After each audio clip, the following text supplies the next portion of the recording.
নীতি আয়োগের বৈঠকে যোগ দিচ্ছেন না মুখ্যমন্ত্রী। এর আগের বার মুখ্যমন্ত্রী বৈঠক শেষে বেরিয়ে এসে বলেছিলেন যে তিনি যখন কথা বলছিলেন তার মাইক অফ করে দেওয়া হয়েছিল। সংশ্লিষ্ট কর্তৃপক্ষ সেই বক্তব্যকে সমর্থন করেনি। এমনকি অবিজেপি শাসিত রাজ্যের প্রতিনিধি যারা ছিলেন তারাও কেউ মুখ্যমন্ত্রীর এই বক্তব্যের সমর্থনে সামনে এসে দাঁড়াননি। এখন প্রশ্ন হলো যে কেন্দ্র রাজ্য ঐক্যবদ্ধভাবে একটা সার্বিক আর্থসামাজিক উত্তরণের জন্য সেখানে নীতি নির্ধারণ হচ্ছে।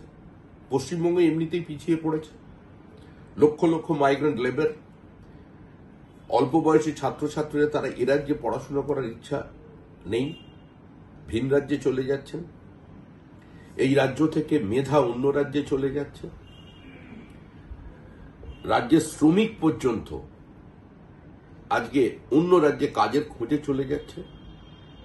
এই পরিস্থিতির মধ্যে দাঁড়িয়ে যখন পশ্চিমবঙ্গ অর্থনৈতিকভাবে খাদের কিনারে এসে দাঁড়িয়েছে, তখন মুখ্যমন্ত্রীর এই নীতি আয়োগের বৈঠক